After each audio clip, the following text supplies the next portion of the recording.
Vamos a empezar ya en honor al tiempo. Antes que todo, sigue entrando gente, estoy ingresando. Y cuando ya son las 10 de la mañana, y que en Chile, ¿el horario de ustedes cuál es? Las 4. Son las 4 de la tarde ya en Málaga, ¿verdad? Sí.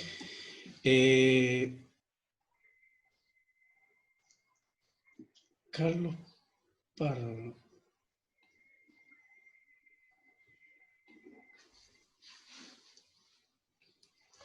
Tenemos, primero que todo, les voy a dar las gracias a todos los que están conectados en este momento, ¿ya? A todos los que han querido participar de este conversatorio y que seguramente también se van a ir sumando otras personas más. Y sobre todo, antes que todo, el, el protocolo para este conversatorio sería tener las cámaras apagadas y el audio apagado por parte de los que se están conectando ahora mismo. ¿Ya? Les agradezco que estén entrando y quisiera darle las gracias a los invitados, en este caso Mario, Carlota y Laura, por este gesto desinteresado de poder participar. ¿Ya? Este es un conversatorio organizado por el Taller de Restauración de la Escuela Municipal de Bellas Artes de Viña del Mar.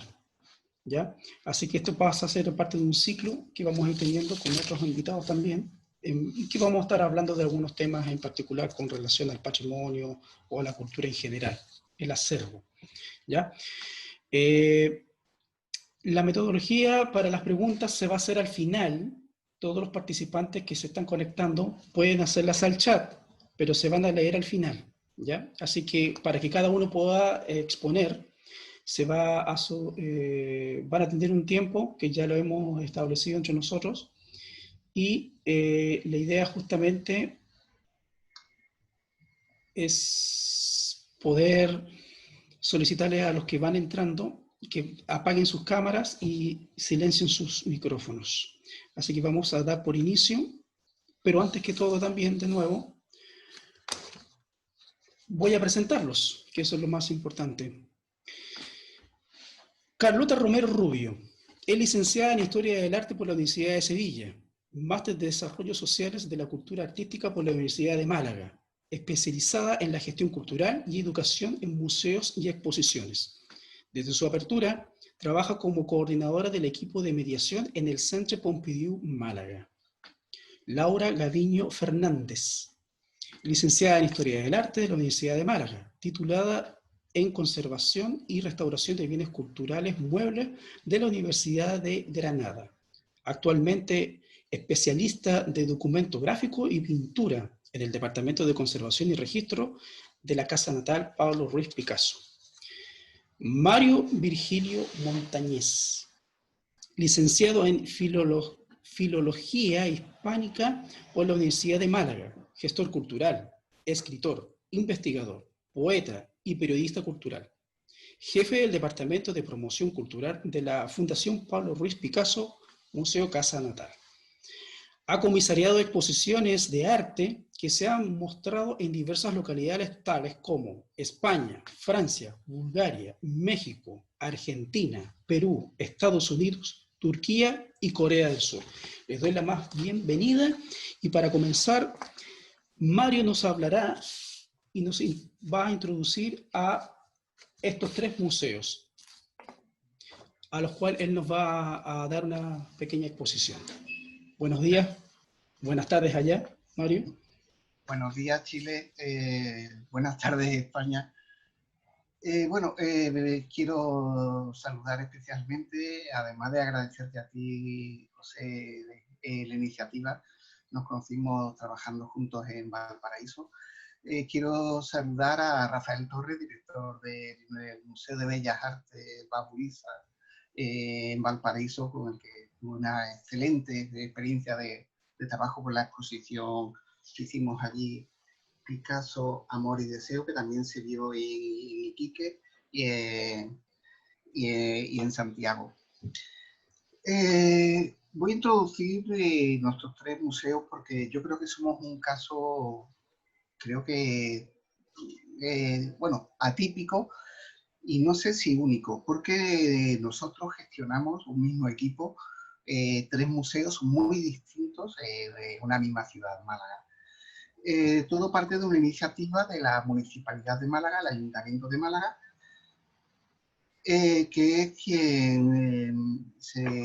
quien mantiene lo que se llama administrativamente Agencia Pública para la Gestión de la Casa Natal de Pablo Ruiz Picasso y otros equipamientos museísticos y culturales, que bajo ese nombre engloba a 3 centros, que son la Fundación Picasso, Museo Casa Natal, que se creó en 1988 por parte del propio ayuntamiento, y además el Centre Pompidou Málaga, en el que está ahora mismo Carlota, que se crea en el año, se aprueba su creación en el año 2014 y se abre en el año 2015, y también la colección del Museo Ruso, que es la única filial fuera de Rusia del Museo Estatal de Arte Ruso de San Petersburgo, que nuevamente se crea esta filial malagueña en el año 2014 y se abre en el año 2015, ¿no?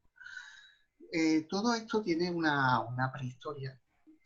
Ahora mismo Málaga es conocida en España como la ciudad de los museos. En la ciudad se contabilizan cerca de 40 museos.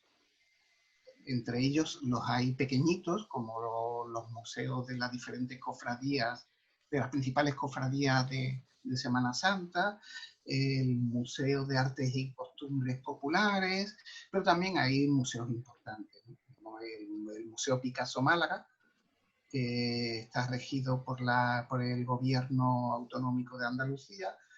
Está el Museo Carmen Thyssen, que es parte también del Ayuntamiento de Málaga, y como parte principal de la oferta museística por parte de la iniciativa municipal están nuestros 3 centros: Fundación Picasso, Centre Pompidou y colección del Museo Ruso.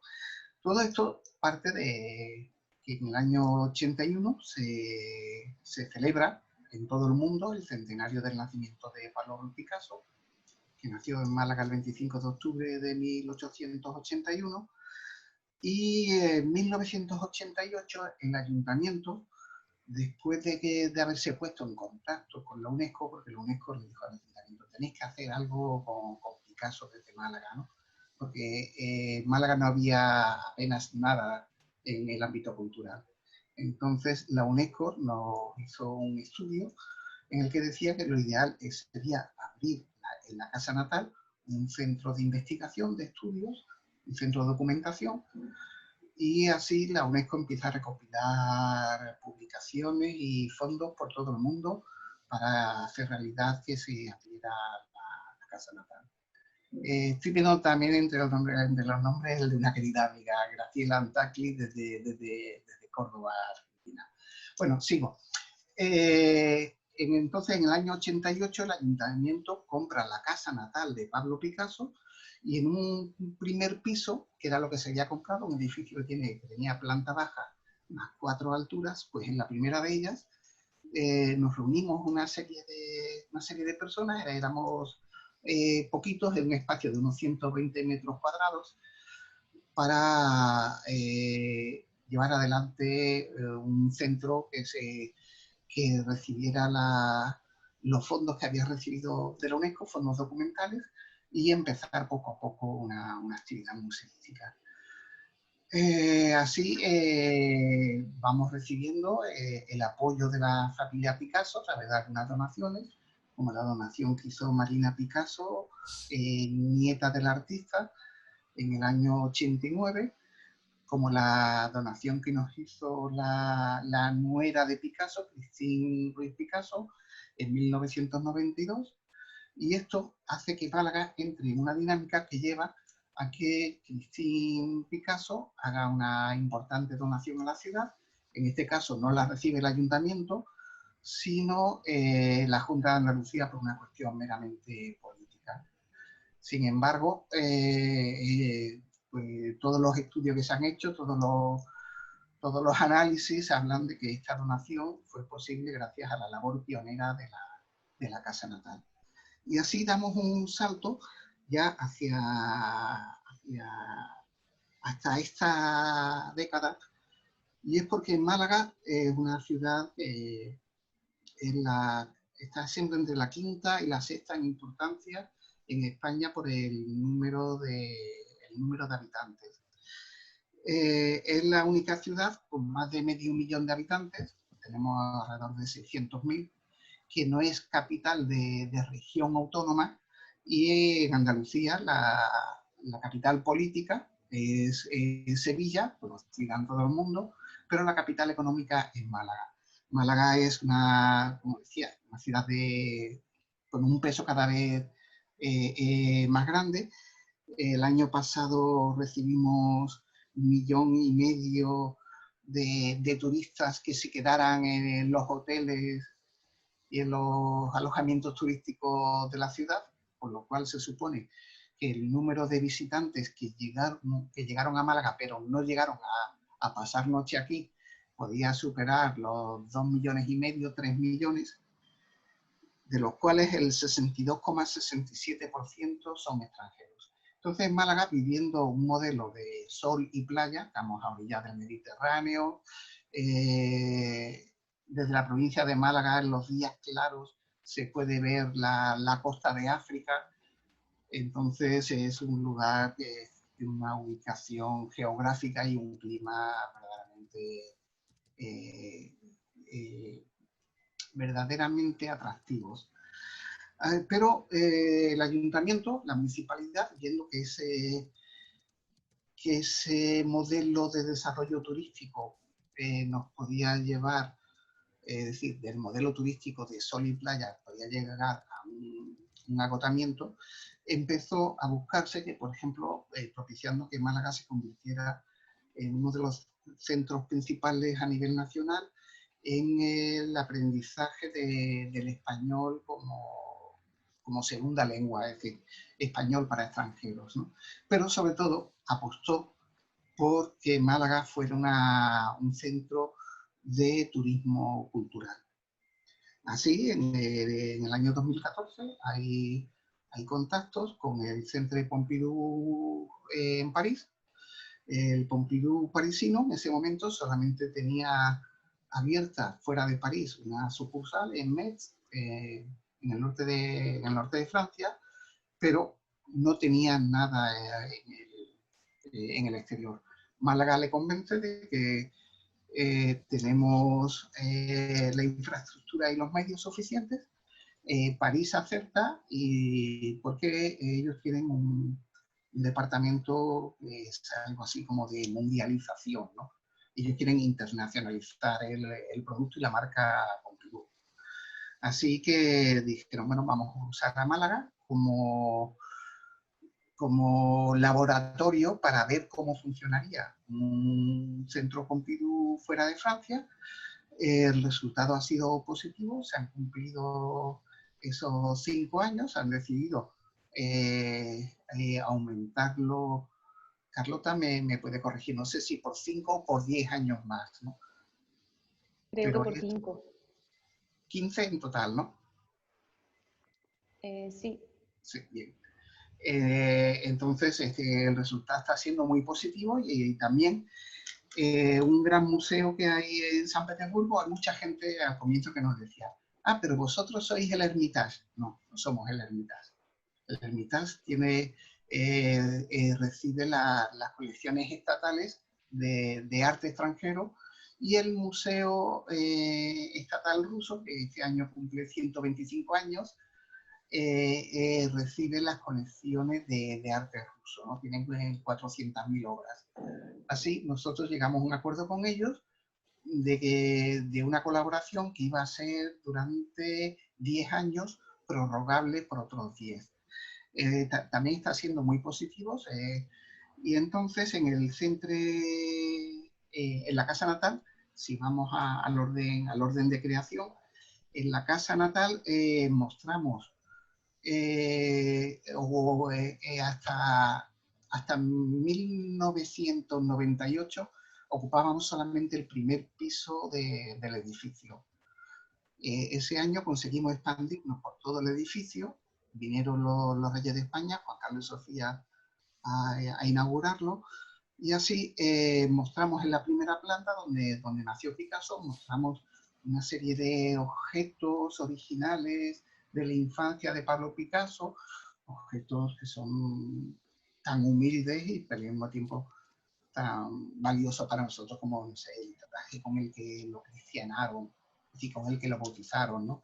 Tenemos sus soldaditos de juguetes, sus primeros zapatitos, tenemos la obra principal que pintó su padre, José Ruiz Blasco, ¿no?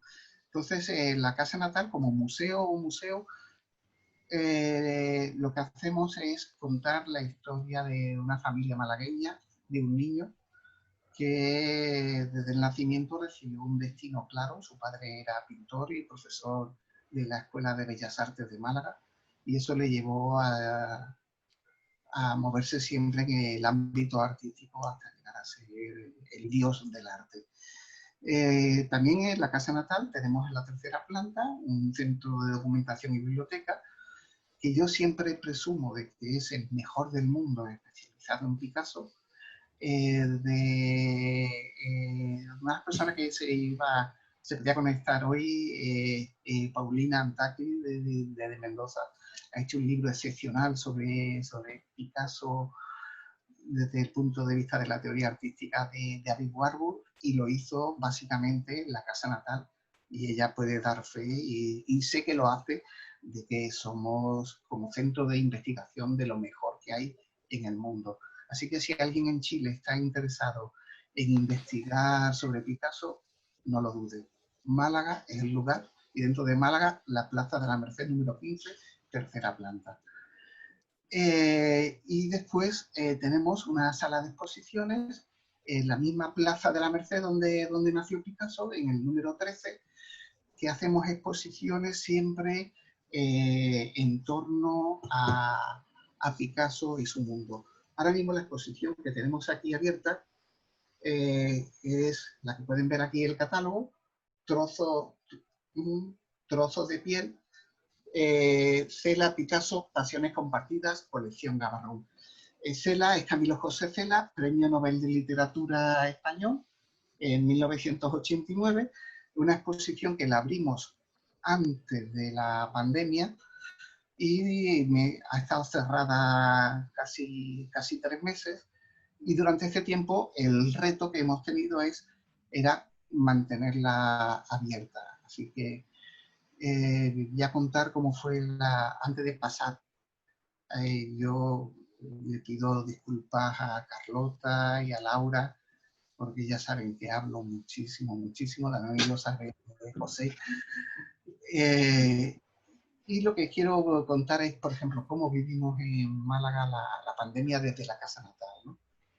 Llegó la semana que terminaba laboralmente en el viernes 13 de marzo. Viernes 13, hay que recordar la superstición gringa sobre que ese es el día de la mala suerte, las películas de terror. Pues ese día vivimos en España una verdadera película de terror también, ¿no? Ese día nuestro personal tiene un horario extraño, que es de 8 de la mañana hasta las 3 de la tarde, hasta las 15 horas, 7 horas seguidas. Carlota en el Pompidou tiene unos horarios más extraños todavía, porque también le toca trabajar por las tardes, porque se va haciendo con los compañeros.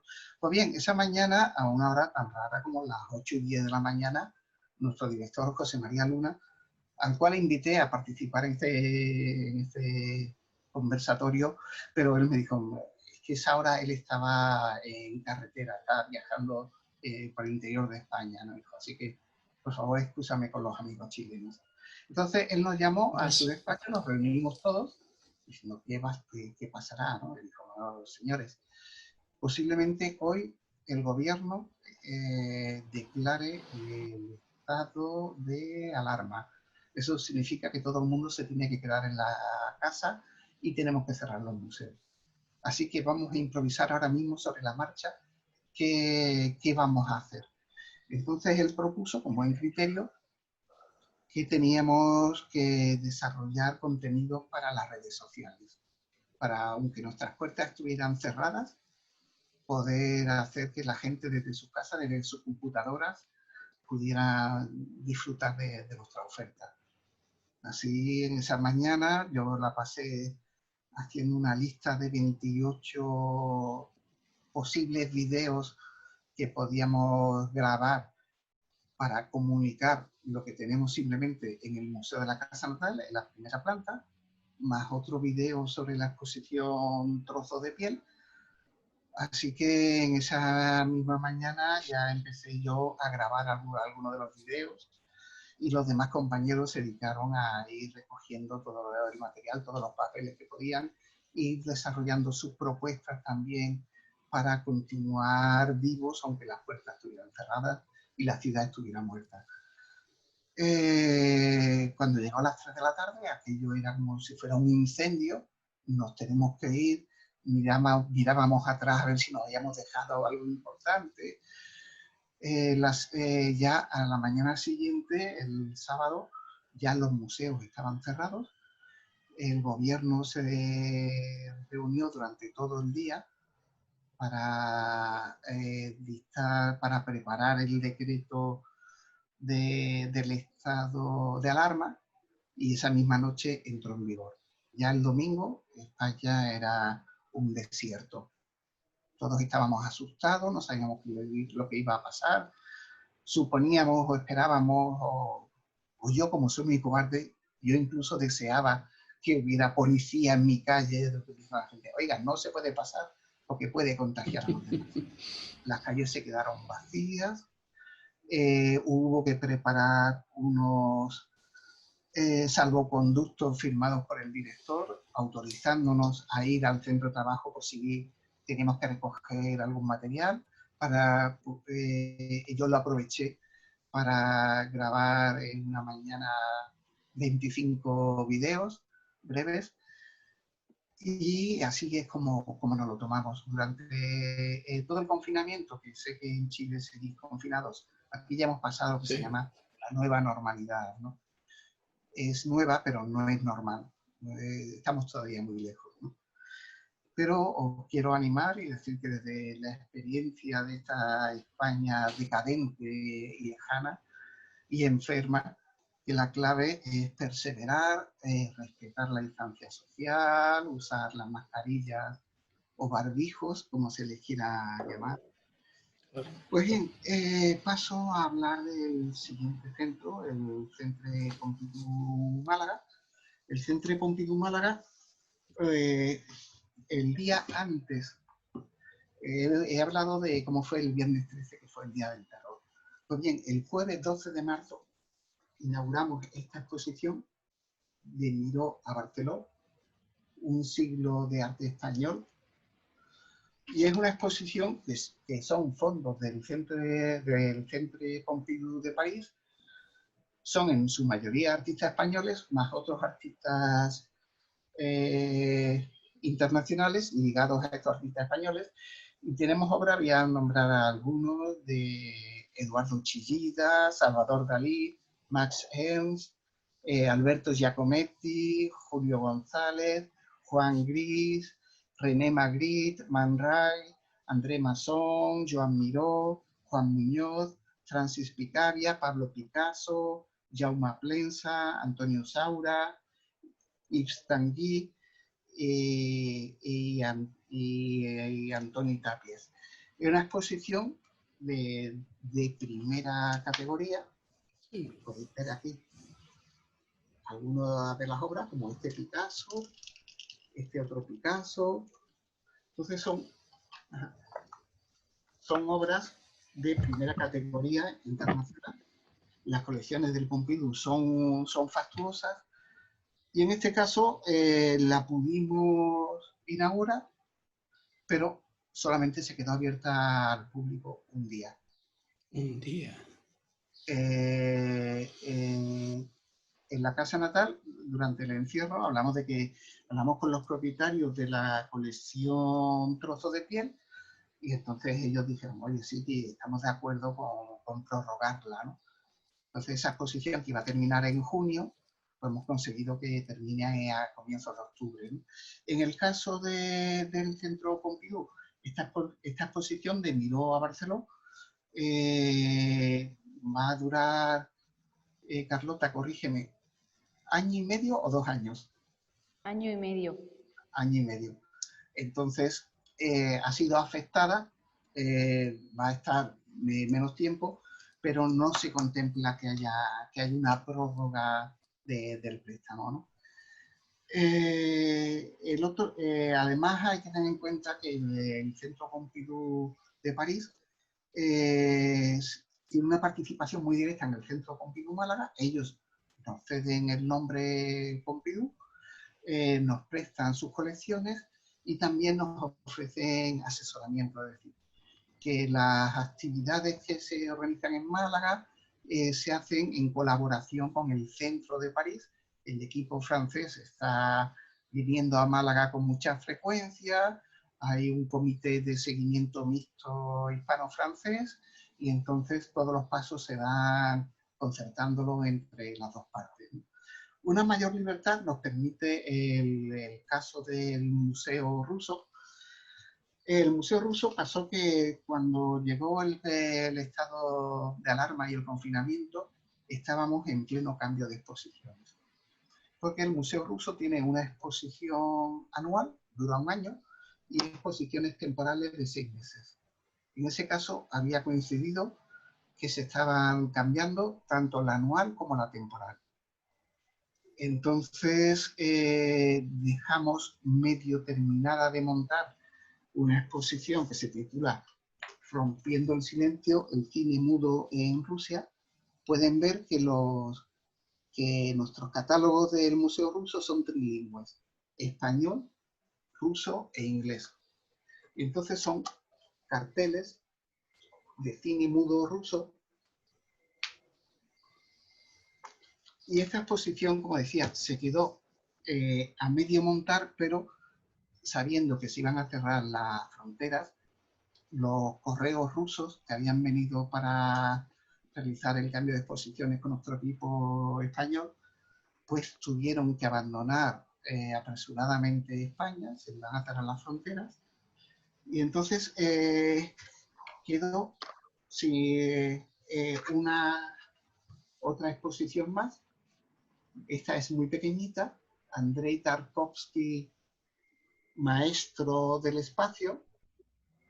Son algunas pinturas hechas por Tarkovsky, carteles de sus películas y fotografías de los rodajes de las películas de Tarkovsky. Pero se quedó sin montar por completo la gran exposición anual, que es una exposición que tiene más de 160 obras, algunas de ellas de formatos casi inverosímiles. Hay piezas que superan, pinturas que superan los 10 metros de longitud, que es esta exposición. Realismo, pasado y presente. Arte y verdad. Es arte ruso hecho entre el siglo XVIII. Hay piezas que son de 1771, hay incluso piezas que son del año 2019 y 2020. Y entonces la exposición miscelánea de estilos, de técnicas, de formatos. Y esta exposición se quedó simplemente con las cajas cerradas. Ni siquiera dio tiempo a abrirlas. En este caso, ¿cómo lo resolvimos? Pues haciendo conexiones por internet con el equipo ruso. Entonces llevábamos en un carrito de montaje un ordenador portátil, recorriendo las salas, y desde Moscú, Elena Petrova y Joseph Klivitsky, abríamos las cajas delante de ellos. Bien, a ver, sí, ese me lo lleváis a la sala de las naturalezas muertas.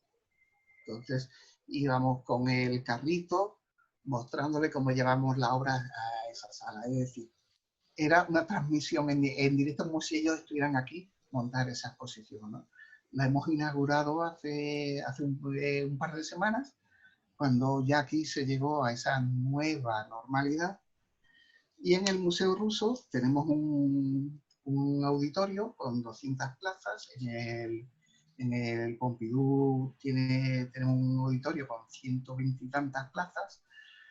Y organizamos actividades con mucha frecuencia. Y en el caso del Museo Ruso, todas las actividades están ligadas al arte y la cultura de Rusia, ¿no? Somos, como decía, filial de un museo estatal, y entonces la única consigna que tenemos es no ser problemáticos, digamos, ¿no? En Rusia el sistema de libertades que hay, siendo optimistas, es muy distinto al de Chile y al de España. Entonces, no hacemos nada que pueda suponerle un conflicto diplomático al gobierno ruso, ¿no? Pero por otra parte nos dejan total libertad, no tenemos que consultarle, mira, queremos traer a tal conferenciante, no. Nuestro equipo se reúne, decide qué actividades hacemos y simplemente eso, mantener viva la diplomacia, ¿no? En cuanto a cifras de visitantes, tengo aquí que son las cifras de 2019, y es que a ver, la tengo aquí. Sí. En 2019,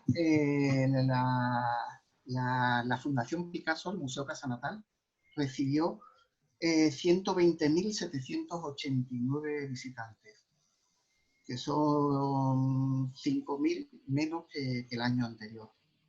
La colección del Museo Ruso, que hay que tener en cuenta que está en una antigua fábrica de tabacos en la afuera de la ciudad, en un barrio obrero, ahí está a unos 5 kilómetros del centro de la ciudad, recibió el año pasado 82.549 visitantes, cuando en 2018 habían sido 4.000 más.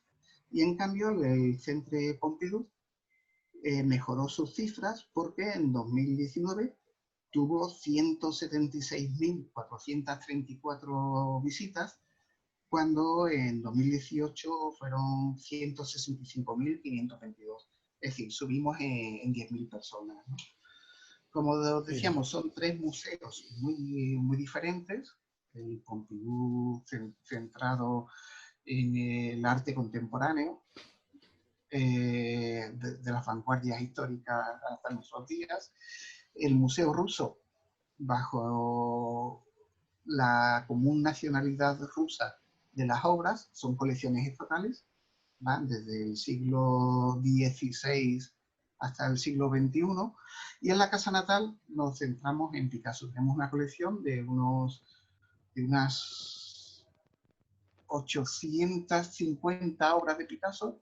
¿Me equivoco, Laura? 900, lo tengo por aquí apuntadillo. 938. 938 obras de Picasso. Son en su mayor parte obras gráficas, cerámicas. Tenemos más de 80 dibujos realizados en el año 1907, que son bocetos para la señorita d'Avignon. Y nuestro objetivo en la Casa Natal es difundir el legado artístico de Picasso a través de su obra, a través de las obras de sus contemporáneos, y servir como centro internacional de investigación, ¿no? Y además los tres centros con una actividad muy constante, que ahora mismo, como estamos en este momento extraño, en España se están disparando los rebrotes. Ayer hubo más de 100 nuevos casos, y al mismo tiempo un país al que yo estoy muy ligado, Corea del Sur. En Corea del Sur ayer tuvieron 67 nuevos casos, y ellos consideran que eso es una segunda oleada, ¿no? Así que si Corea del Sur están asustados por 67 casos, en España estamos superando los 100 diarios de nuevos casos, pues estamos viendo que seguramente lo que hemos vivido, el confinamiento estricto, es algo a lo que vamos a tener que volver. Y ahora lo que estamos es pensando, ¿será este verano? ¿Será este otoño? Pero mientras tanto vamos desarrollando nuevos contenidos para mantenernos abiertos, ¿no? La casa natal no tenemos ahora mismo actividades presenciales más allá de las puras de didáctica, de visitas guiadas. Para los 3 centros se pensó en hacer una serie de conciertos de música actual, pero en la casa natal no puede ser porque la casa natal es pequeñita, un edificio del siglo XIX, pasillos estrechos, nuestro salón de actos caben solamente 40 personas sentadas, si hay que dejar en las distancias las convertimos en 17 personas, entonces se pensó, si estos conciertos, hacerlo en la Plaza de la Merced, delante de la casa natal, pero resulta que no podemos cerrarlas al público por una cuestión meramente jurídica, ¿no? Entonces se van a hacer conciertos en el interior del Pompidou, que sí tienen un espacio bastante digno, en la placita que tiene el recinto cerrado del Museo Ruso, y en la Casa Natal estamos pensando en retomar las actividades de entrada en el próximo mes de octubre, porque todos los años, coincidiendo con el aniversario del cumpleaños de Picasso, organizamos algo que se llama Octubre Picasiano. Este año creo que es ya la edición número 32 del Octubre Picasiano, y entonces ahí ya sí organizaremos actividades, esperando que sean como siempre, si no nos encontramos nuevamente en una ciudad fantasma y un país cerrado. Como habéis visto, hablo mucho, no siempre de manera evidente. No, es muy interesante tu puesta en valor de los museos. Se ve que esto da para hablar de mucho más, a los que somos amantes de este acervo cultural, artístico, y más que lo que Bueno, estudian, siempre se tratan de empapar más todavía con estos temas y sobre todo con la riqueza con la que tú estás constantemente tocando, o más que tocando, respirando.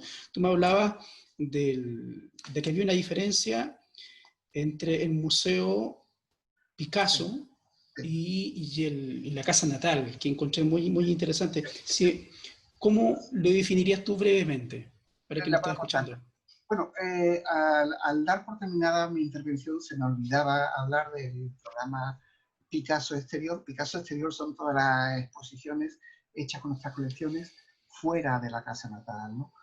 Así, desde el año 1997 hemos tenido 28 exposiciones de Picasso en diversos puntos de España, en 22 ciudades, a las que han ido ya 500.000 de visitantes en total. Y en el extranjero hemos tenido 25 exposiciones de Picasso que se han visto en 31 ciudades de 17 países en 3 continentes, ¿no? Europa, América y Asia. Sí, hemos estado en Portugal, en Italia, en Alemania, en Holanda, en Bulgaria, República Checa, Polonia, Rusia, Estados Unidos, Uruguay, México, Argentina, Chile en 4 ocasiones, Perú, Turquía, Corea del Sur. Y ahora mismo estamos preparando un proyecto para China, ¿no? Lo que me decía José, voy a enseñar un libro que para mí es casi la Biblia. Esto es pura educación sentimental e incluso estética. Orhan Pamuk, El Museo de la Inocencia. Orhan Pamuk es un novelista turco, joven, nació en el año 52, y en 2006 ganó el Premio Nobel de Literatura. Pamuk en esta novela, una novela bastante considerable, tiene 640 páginas. Al final del libro incluye un mapa de Estambul, del barrio de Nizantasi, donde él siempre coloca todas sus historias, y señala algo como el Museo de la Inocencia. Pues bien, en este libro él cuenta una historia totalmente ficticia de una serie pues, de amores que pasan por bastantes vicisitudes, se entran ante la ruptura, la ausencia, la infidelidad, la traición, todo lo que conlleva una relación amorosa en los siglos XX, XXI, ¿no? En nuestra sociedad. Pues bien, Pamuk cuenta al final del libro, hace que el narrador diga, señores, y que sepan que todos los elementos que han estado viendo en los diferentes capítulos de esta crónica, pues cada uno de esos elementos los he estado guardando porque son para mí auténticas reliquias. Porque todo esto puestos juntos deberían servir para contar la historia que ustedes han leído. Son 83 capítulos. El capítulo 83, el último, es una delicia y habla sobre los museos como lugares de la emoción, ¿no? Entonces Pamuk lo que hace es que el personaje dice, por ejemplo, en el primer capítulo han visto que yo le regalé a ella un perfume y después nos montamos en un autobús. Pues bien, la botellita del perfume ya gastado y el billete de autobús junto al periódico que yo estaba leyendo ese día, eso lo he guardado para que se muestre en ese museo que se va a llamar el Museo de la Inocencia. Y es más, en la página 629 de esta edición mete como un ticket Museo de la Inocencia, válido para una sola visita. Entonces lo que cuenta es, si un día esta historia se publica en libro, cualquiera puede ir con este libro a Estambul, a la casa donde han pasado los hechos, donde estará abierto el Museo de la Inocencia, y allí se le pondrá un sello sobre ese círculo y tendrán entrada gratis. Porque ya que es una historia de amor lo que estamos contando en estas vitrinas, este será el museo de las puras emociones. Y además, decía, tengo pensado que si un día consigo abrir este museo, pues los vigilantes de sala tendrán orden expresa de que quienes quieran besarse en sus salas podrán hacerlo sin que nadie les moleste. Será una celebración del amor, del dolor, de la nostalgia, de la melancolía, ¿no? Un museo de las emociones. Pues bien, en Málaga tenemos un museo Picasso, una colección fabulosa, preciosa, que es la donación que hizo Christine Picasso, la nuera del artista, y le hizo al gobierno de Andalucía, como dije al comienzo.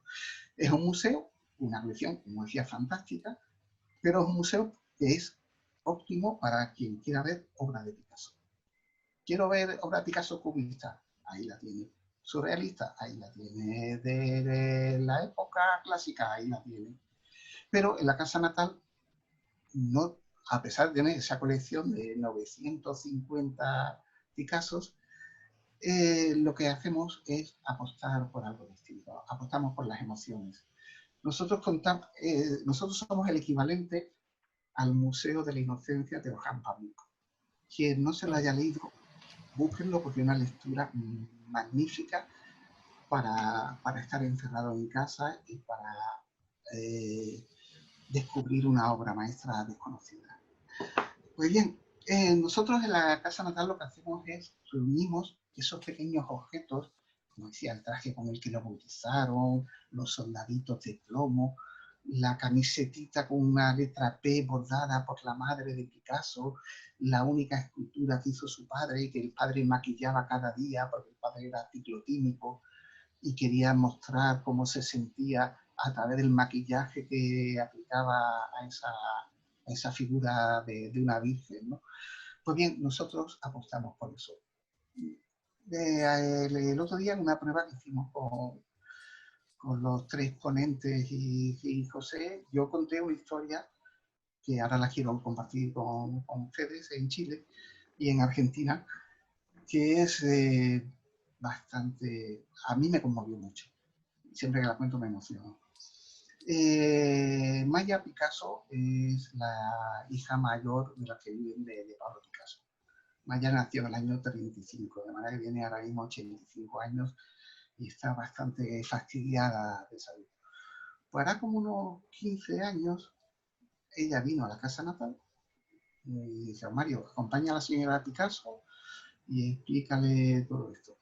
Se lo estuve explicando y llegamos a una vitrina que tenía simplemente el traje con el que bautizaron a su padre, a Pablo Picasso, y le pusieron 8 nombres. Y como yo llevo 31 años trabajando en la casa natal, pues soy de los pocos que sabe decir de corrido los 8 nombres que le pusieron a Pablo en ese bautizo.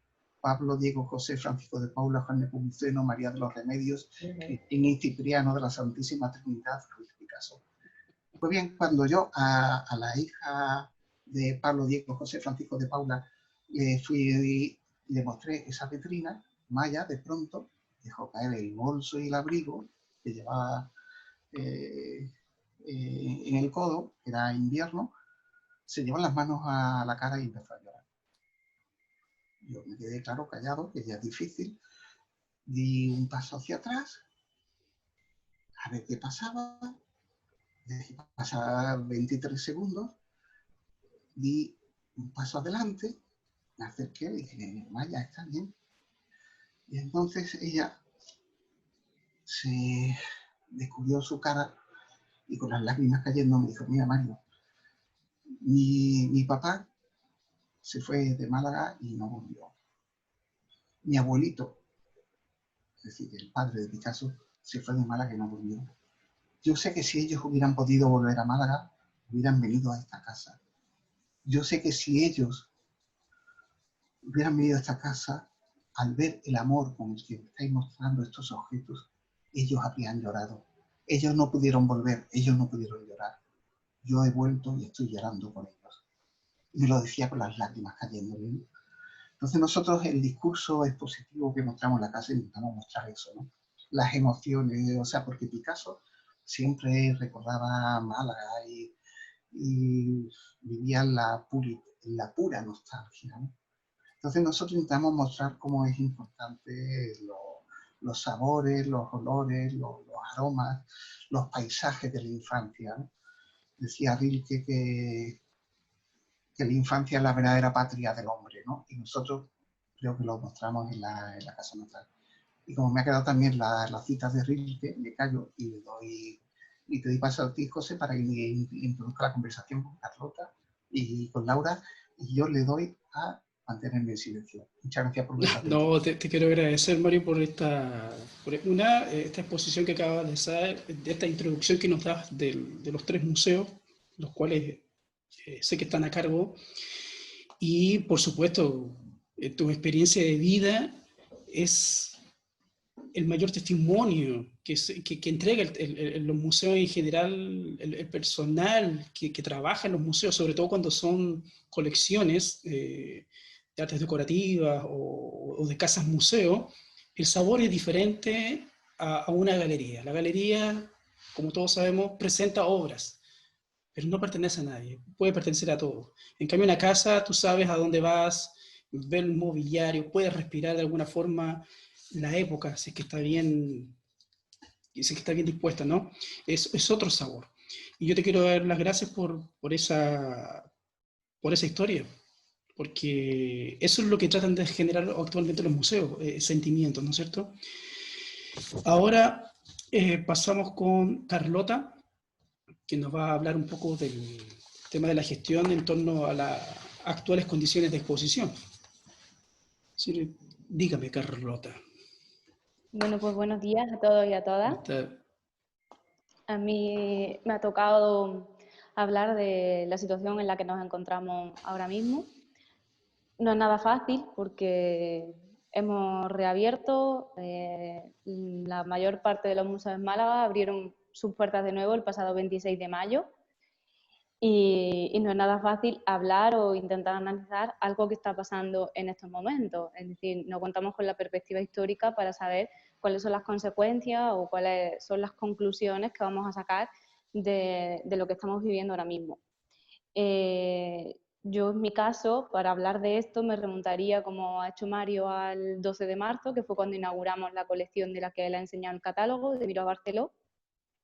A mí me notificaron la noticia de que probablemente cerraríamos al día siguiente, el mismo jueves 12, a las 10 de la noche, 11 de la noche, una cosa así, porque estábamos aquí en la inauguración. Y bueno, a partir de ahí pues hemos sobrevivido, pero no ha sido fácil. Yo me quedé sola, de un equipo de 8 personas solo me he mantenido yo trabajando. Y bueno, para un museo es difícil entender la vida de un museo sin visitantes, porque son instituciones fetichistas per se, y no se entiende un museo sin visitantes. Ahora hemos pasado a ser museos con usuarios, pero virtuales, pero no visitantes, cuando para un museo la parte objetual, la parte física de la obra es primordial. Entonces hemos tenido que, sin estar preparados y sin previo aviso, pues tuvimos que reinventarnos.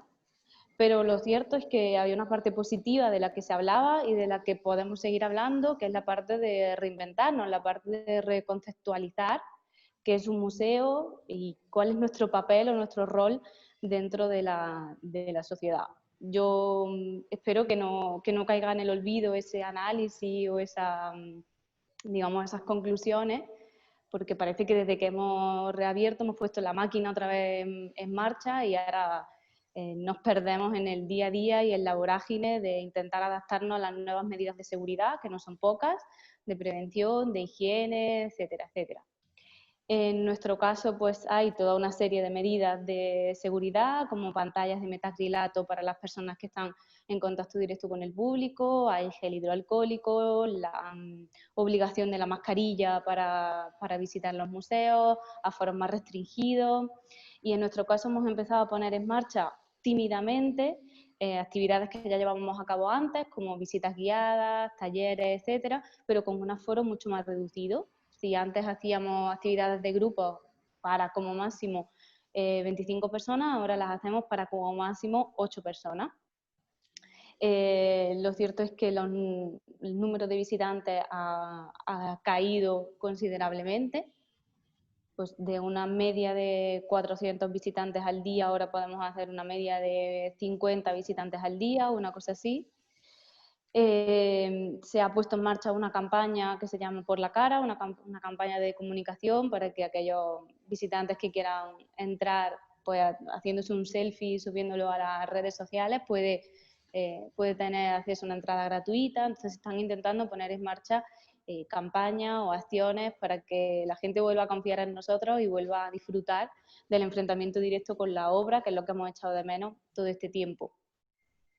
También estamos haciendo muchas visitas de formación, porque en nuestro caso nos encontramos con la peculiaridad de que inauguramos una exposición nueva y se cerró al día siguiente, con lo cual hemos formado a los compañeros de otros departamentos, hemos formado a guías turísticos de la ciudad. Entonces estamos intentando presentar una colección que, aunque lleva expuesta más meses, pero abierta al público lleva muy poquito tiempo. Y lo comentaba Mario antes, también se han programado para los meses de julio y de agosto algunos conciertos, también con un aforo muy restringido, con medidas de que, por ejemplo, las sillas tienen que estar a 1,5 metros de distancia unas de otras, espacios acotados, es decir, unas medidas muy, muy estrictas. Me detengo en el hecho de los conciertos y la programación paralela, porque en nuestro caso y en el del Museo Ruso, Mario ha hablado muy bien de la naturaleza de cada uno de los centros y de las colecciones, pues hasta tener colecciones de instituciones extranjeras. Uno de los objetivos que nos planteamos con la programación paralela, con conciertos, performance, teatro, recitales de poesía, etcétera, e intentar crear sinergias con agentes locales, con creadores locales y con artistas jóvenes y más desconocidos para el gran público. Entonces, una de esas ocasiones, por ejemplo, es estos conciertos de julio y de agosto, y luego tenemos una serie de programación. Lo hablábamos el otro día en la reunión previa, pues uno de los ejemplos que me gustaría destacar es el Festival de Orpiz en el Centro Pompidou Málaga. Todas las obras, pues eso, proceden de Pompidou París, tanto las semipermanentes como las temporales, pero siempre una vez al año contamos con un gran festival que se llama Orpiz, en el que siempre se tratan temas de plena actualidad, temas muy controvertidos, desde manifestaciones sociales, a temas de género, temas, el mar, movimientos migratorios, temas muy, muy actuales, y disciplinas y y técnicas y códigos también muy actuales. Casi todos son audiovisuales y se complementa con una serie de programación como conferencias, mesas redondas, performance. Entonces ahí tienen cabida artistas súper jóvenes, artistas desconocidos y tanto del ámbito local, regional, nacional como internacional, porque es una programación que se hace en colaboración con el equipo de Málaga y el equipo francés. Luego también tenemos programación en la que abrimos el centro de manera, ampliamos el horario de apertura del centro por la noche e invitamos y colaboramos con artistas pues eso, muy jóvenes y casi siempre del ámbito local. Y luego también un proyecto del que hablábamos el otro día, en el que se intenta promocionar la obra y la producción de artistas jóvenes y de artistas locales, es las escaleras y las zonas de tránsito tanto del Museo Ruso como del Centro Pompidou Málaga. En el Centro Pompidou Málaga se trata de un espacio que es una gran escalera que conecta la planta 0 con la planta -1, que es donde está la colección semipermanente, y en la colección del Museo Ruso es un mural muy grande que hay justo antes de la subida a la planta 1. Entonces ese espacio se ha digamos, reservado a artistas locales y cada año va cambiando. Son intervenciones efímeras, son intervenciones que están pensadas para tener un año de duración. Hay un concurso y una comisión que está conformada por alguien de la institución, por alguien de la agencia, alguien del Centro Pompidou París y alguien del MAF, del Málaga del Festival. Es una colaboración con el Festival de Cine de Málaga. Se elige la intervención y se lleva a cabo en 24 horas. Eso es algo que a la gente se le escapa mucho, a los visitantes se les escapa mucho, que la intervención que están viendo se ha hecho en como mucho 24 horas, que es lo que se le permite al artista porque es simplemente el día de cierre que tenemos. Entonces, pues, aparte de nuestras colecciones, pues eso se intenta generar contacto y sinergias con artistas locales, con creadores locales y con artistas más jóvenes que no tienen la trayectoria de los artistas de primera fila que mencionaba antes Mario en el catálogo. De esa forma se crean esas conexiones. Y bueno, pues ahora seguimos en esta etapa que seguimos de plena incertidumbre, porque aunque estamos intentando retomar toda nuestra actividad, sabemos que en cualquier momento, pues otra vez probablemente tengamos que parar, volver a casa y volver a repensar. Pero insisto y me gustaría cerrar con esa idea de que debemos, en mi opinión, creo que debemos tomarnos esto como una oportunidad para repensar qué es un museo, qué papel ha de jugar en la sociedad en la que está inmerso y no perder esa oportunidad de parar a pensar en nuestro trabajo, en nuestra profesión, antes de meternos de nuevo en la locura del día a día, en la vorágine y muchísimo menos en esas luchas cuantitativas de número de visitantes, de grandes exposiciones, etcétera, etcétera.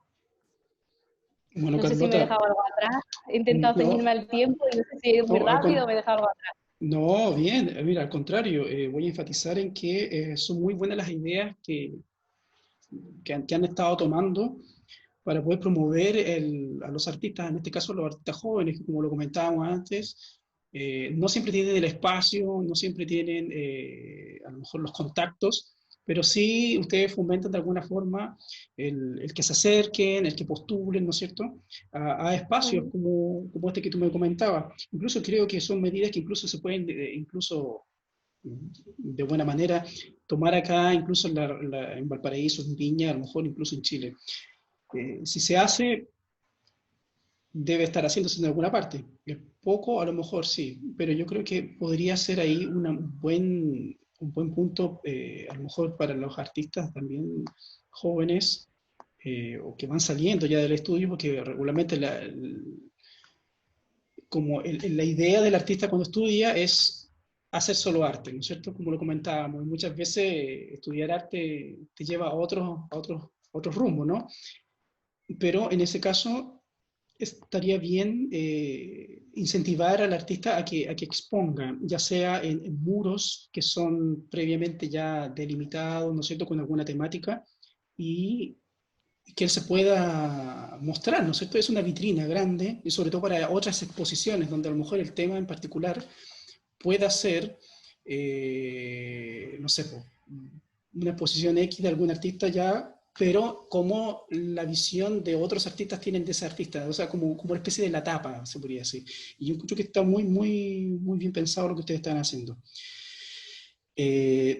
Otra cosa, tú me comentabas también un tema de una beca. Ah, las becas de comisariado. Claro. O las becas para exponer, parece que estuve leyendo ahí y era algo como para poder hacer proyectos de exposición. ¿De? ¿Cómo me Perdón, escuchas que bien? Como para ahora, hacer becas. Dime. no, que no te había escuchado bien antes. Las becas de...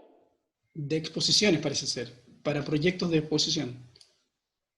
Lo que hemos tenido recientemente es una beca en colaboración con DKV para proyectos de comisariado, que se ha visto, ha sufrido un paréntesis por la pandemia, y se ha hecho un concurso para un proyecto de comisariado que vinculara las colecciones y el Centro Pompidou Málaga y la colección del Museo Ruso de San Petersburgo, Málaga.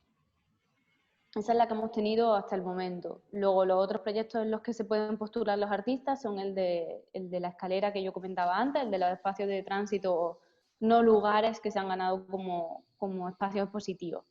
Esas son las dos fórmulas que tenemos. Luego es que en nuestro caso tenemos un formato que he pasado muy por alto cuando hablo de programación paralela, y me refiero a conciertos, performance, música, sesión de DJ, todo eso.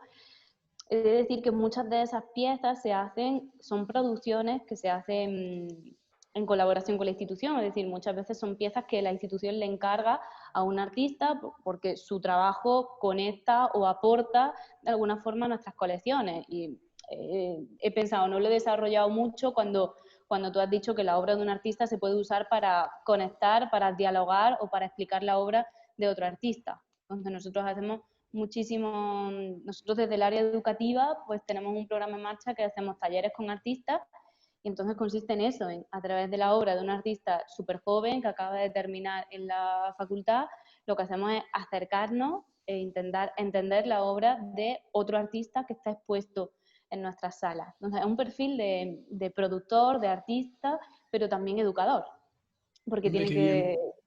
tratar con el público, transmitir y también crear, porque siempre le pedimos que esos talleres o esos encuentros con el público sean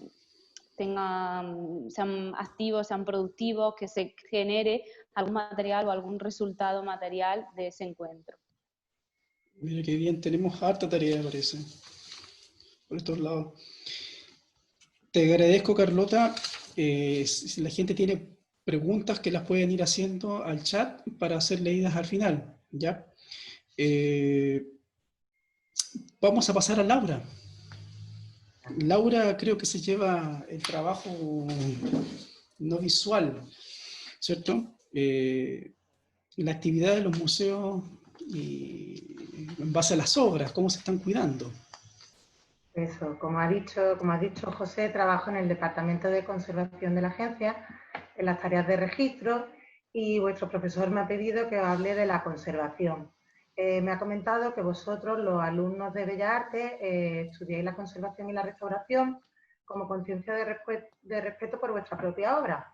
Eso es fundamental y me parece muy interesante, porque es muy importante que vosotros como artistas conservéis vuestra obra para que se transmitan al futuro.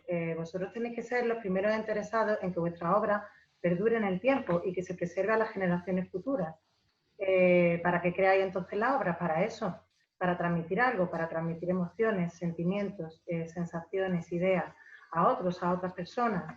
Si queréis que vuestra obra perdure en el tiempo, si queréis que vuestro mensaje se transmita, tendréis que conservar vuestra obra.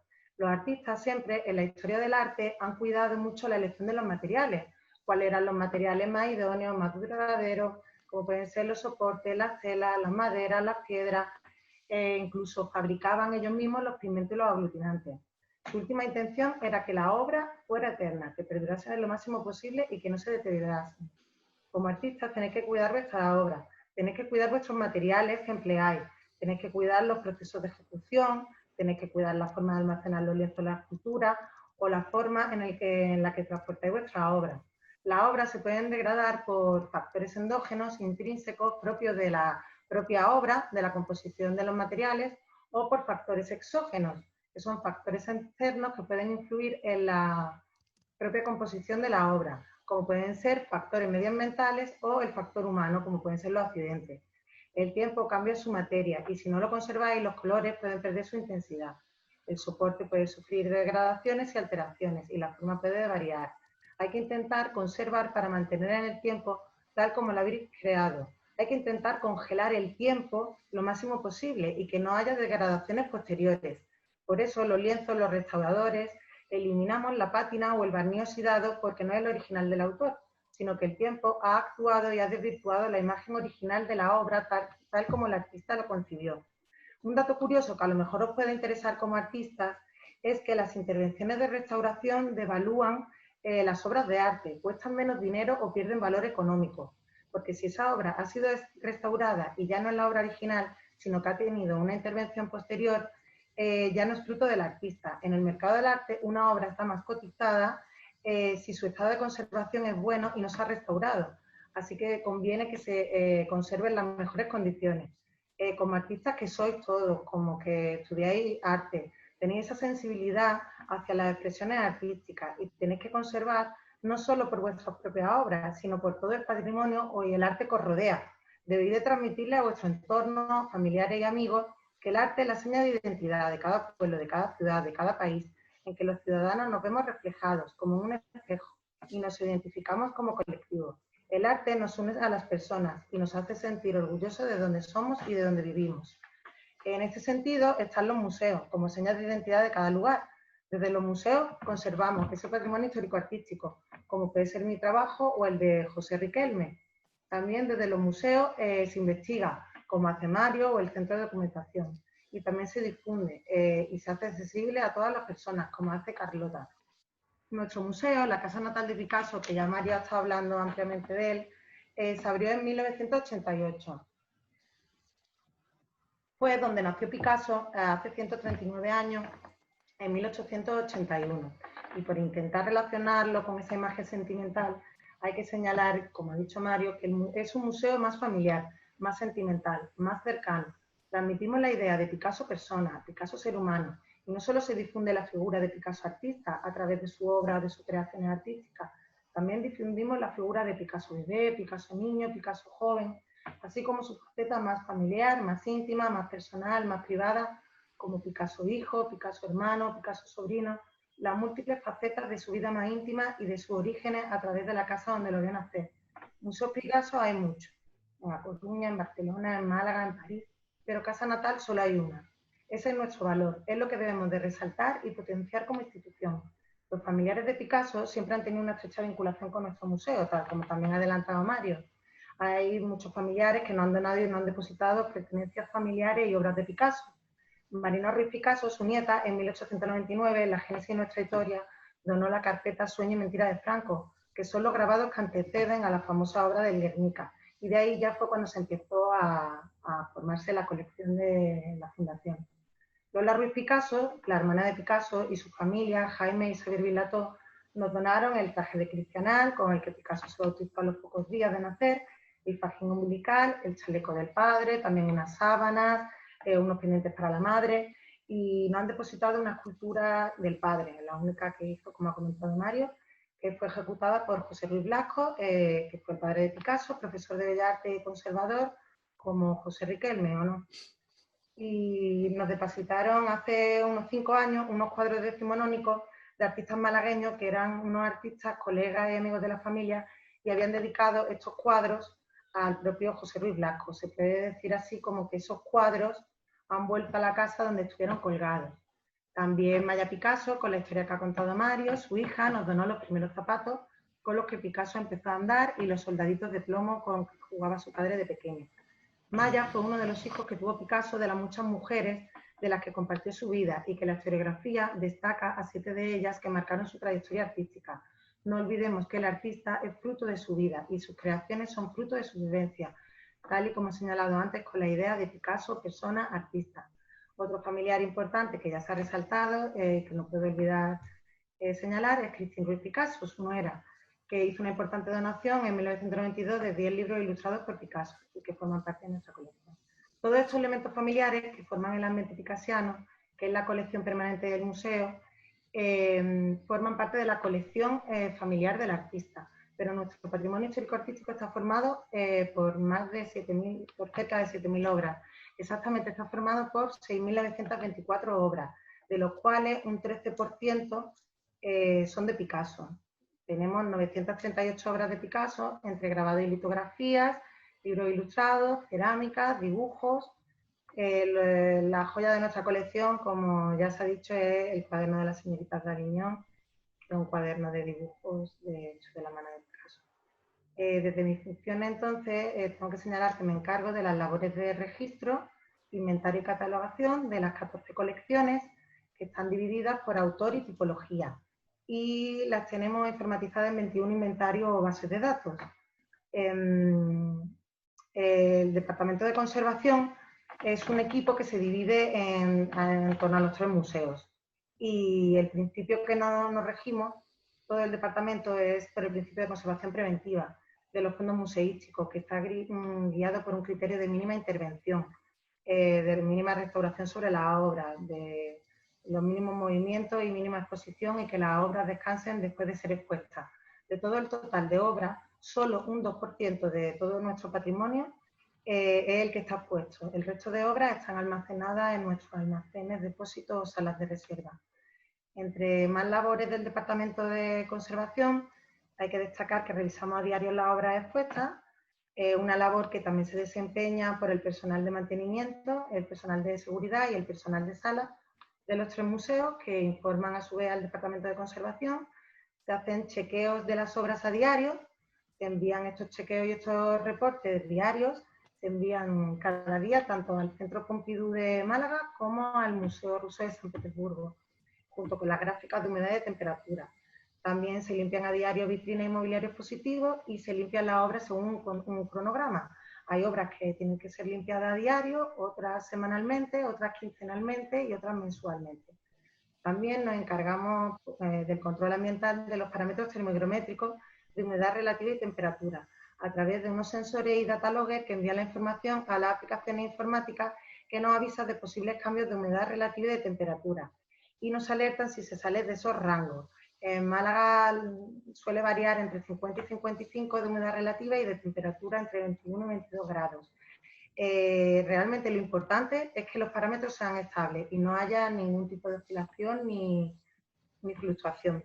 Los parámetros lumínicos son también muy importantes, ya que los daños que provoca la luz de fotooxidación y de degradación es acumulativo e irreversible según en qué soporte más delicado, como puede ser el soporte celulósico, como el papel, la fotografía, que eso los tenemos iluminados como máximo a 50 lux.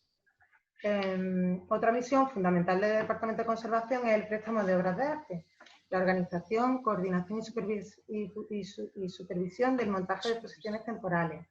Esta labor conlleva muchísimo trabajo, a un ritmo frenético, con muchos meses de antelación y de preparación para cada exposición. Para que os podáis hacer una idea, en mi caso personal, que llevo 13 años trabajando, Mario, que lleva más de 30, pues me duplicará todos los números y las cuentas. Pues yo he trabajado en 215 exposiciones temporales, que eso implica 430 operaciones de montaje y desmontaje, con el préstamo de más de 1.000 obras de arte aproximadamente, con la gestión de centenares de museos e instituciones, tanto a nivel nacional e internacional. En los 5 años del Centro Pompidou Málaga se han organizado más de 27 exposiciones, en la colección del Museo Ruso 23. En estos años que yo llevo en la Fundación, pues se han organizado 165 exposiciones y préstamos, de los cuales 72 exposiciones en la sede de la Casa Natal, 41 exposiciones organizadas fuera, que muchas de ellas se enmarcan en el proyecto que ha relatado ante Mario, de Picasso Exterior, en la que una de ellas pues viajó allí a Valparaíso hace unos años, y otros 52 préstamos a otros museos. Para organizar una exposición temporal, primero hay que realizar la petición de préstamo, los formularios de préstamo, el facility report con las condiciones de conservación y de seguridad de las instalaciones de las salas de exposiciones. Hay que elaborar también permisos de préstamo de cada obra. Hay que solicitar permisos al ayuntamiento a través del Consejo Rector y de la Junta de Gobierno local, en el que hace falta mucha documentación del Servicio de Patrimonio y de asesoría jurídica para su visto bueno. Y hay que solicitar también, en el caso de los préstamos internacionales, la aprobación para el permiso de exportación temporal al Ministerio de Cultura a través de la Junta de Calificación, Valoración y Exportación de Bienes Culturales de España. También hay que coordinarse con empresas de transporte para el embalaje y las recogidas de la obra, y este tipo de transporte pues, puede ir escoltado por Policía Nacional o seguridad privada. También se hacen gestiones con compañías aseguradoras para asegurar cada pieza, que la obra que viaje, que sea clavo a clavo y a todo riesgo. En las salas de exposiciones coordinamos la entrada y la salida de las obras. Desde el Departamento de Conservación supervisamos cualquier movimiento de la obra. Documentamos fotográficamente todo el proceso, tanto de montaje como de desmontaje. Chequeamos las obras con los informes de conservación, con los condition report, en el que supervisamos las alteraciones que tiene cada obra a través de mapas de daño y de fotografías.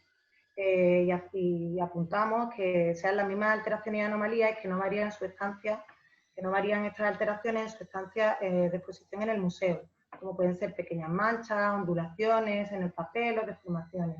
Coordinamos el desembalaje de las obras, que llegan en cajas de transporte con requisitos de seguridad, y coordinamos la instalación de las obras, ya sean los cuadros en las paredes, con tornillos de seguridad o en las vitrinas o mobiliario expositivo, con los soportes que deben de ser con materiales con pH neutro de conservación, con carga alcalina o básica para neutralizar la acidez de determinados materiales que hay que evitar en la conservación de la obra.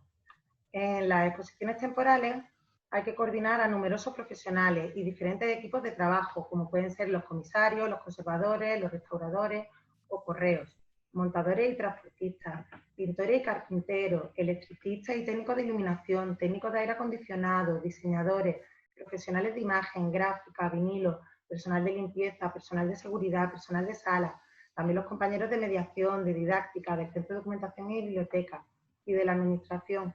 Como veis, un equipo multidisciplinar muy grande.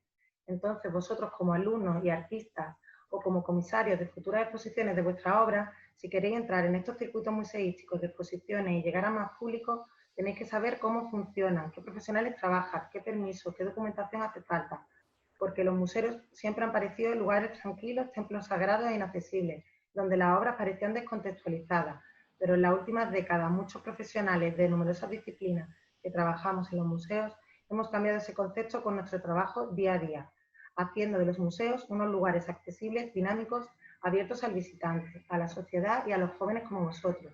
El momento actual que vivimos se nos presenta como un futuro online y ha llegado el momento de dar una vuelta de tuerca y replantearse nuevos escenarios en los museos. Así que por este motivo le agradezco a José Riquelme y a la Escuela de Bellas Artes de Viña del Mar su invitación e interés por nuestro trabajo. Muchas gracias, José. Te agradezco a ti, Laura, por esta exposición. Queda clarísimo que es mucha la gente que está involucrada en esto, son muchos los saberes que hay que consultar, desde la persona que monta, que puede ser un auxiliar, que está capacitado para eso, el eléctrico o la persona, el gestor cultural, el artista propiamente tal, el conservador y restaurador, que regularmente siempre pasamos un poco desapercibido en todo esto porque debe ser así este trabajo, en silencio, y para que el público pueda ver una cosa plena, ¿no? Y que no se tenga por qué enterar de todo esto, pero que sí vea algo grato y que le genere emoción. Pues. Yo te agradezco mucho, Laura. Me gustaría saber si hay preguntas. Dejé abierto el chat para que lo puedan hacer, pero antes que eso, mientras hacen algunas preguntas o quieren hacer algunas consultas, yo les quiero preguntar a ustedes, en general, a los tres, algo breve de cómo o qué motivaciones tuvieron ustedes siendo estudiantes de arte, ¿ya? O carreras afines, para llegar después a un museo. ¿Cómo llegan a eso? Ustedes se pueden... Laura. Yo fui estudiante de... A mí desde pequeña siempre me había gustado mucho el arte, yo estaba apuntada a clases de pintura, de muy pequeñita, como siempre quería arte, los estudios obligatorios como optativa siempre elegía asignaturas artísticas. Después con el tiempo, elegí el bachillerato artístico, que en mi época pues era nuevo, antes solo había bachillerato de ciencias y de letras, y elegí el bachillerato artístico porque era lo que realmente quería hacer. Como nos prepararon para Bellas Artes, pero como en Málaga no había Bellas Artes, pues yo quería hacer algo de arte y no sabía el qué, y al final pues me apunté a Historia del Arte. Acabé siendo una apasionada del arte y todavía, como en la docencia no me gustaba, que realmente la historia del arte está un poco vinculada mucho a acabar siendo docente, pues vi la salida en la Universidad de Granada de Conservación y Restauración. Y como yo siempre había pintado y todo, pues vi como el cielo abierto, que era lo ideal que quería hacer.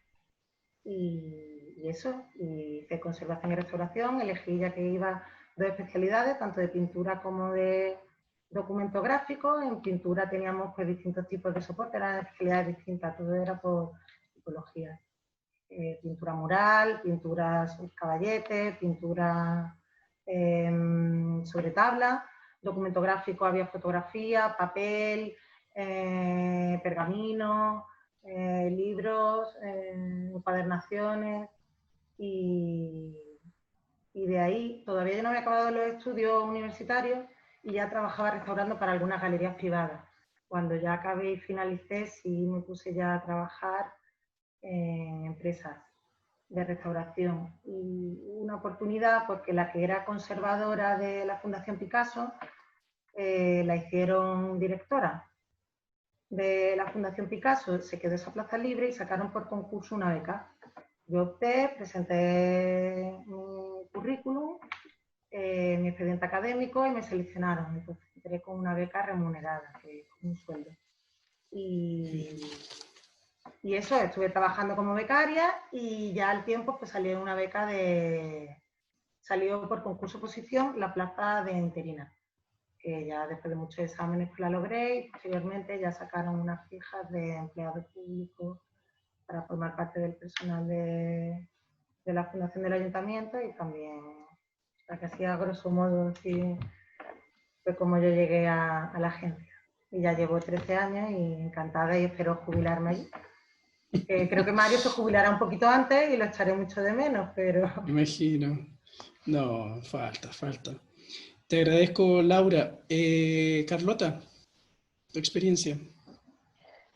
Bueno, pues yo estudié también Historia del Arte, como Laura, yo en la Universidad de Sevilla, y yo es verdad que como estudiante en la universidad ya tenía claras como dos cosas. Una es que me quería especializar en arte contemporáneo, porque entendía que era lo que explicaba el momento que estamos viviendo, y era lo que más me interesaba. Y por otro lado, yo sabía que quería trabajar con el público, quería saber y quería estar de cara al público, y viendo y trabajando con la recepción que tiene el receptor de la obra de arte, y no tanto con la obra nada más, como puede trabajar los conservadores o los técnicos de registro o los coordinadores de colecciones.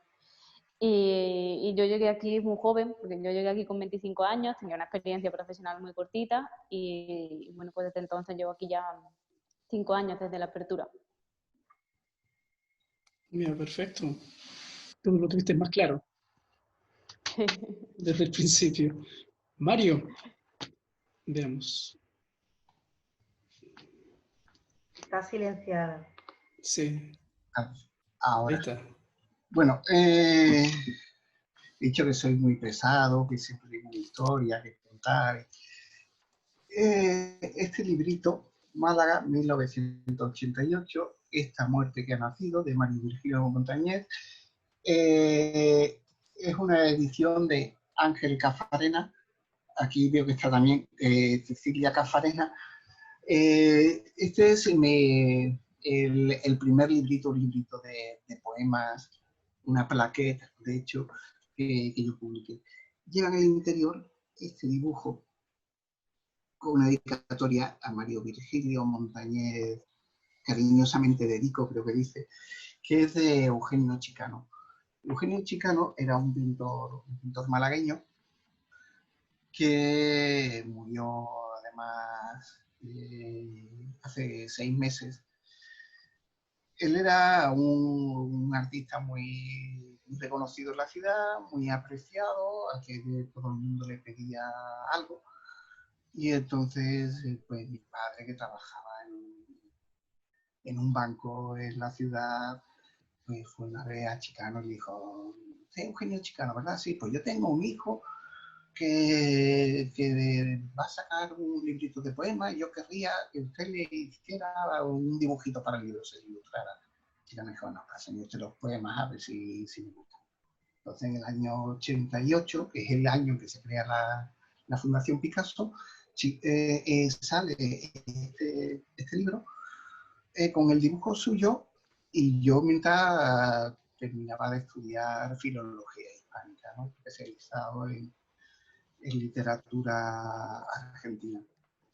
Entonces, al terminar la carrera, en el año 89, hago unos planes de vida y eran dos. Era, o me quedaba en Málaga o me iba afuera. Si me iba afuera era a Buenos Aires, donde tengo a mi familia en las localidades, sobre todo de Santos Lugares, vecino de Sábato, de Ernesto Sábato, que fue mi gran amigo argentino.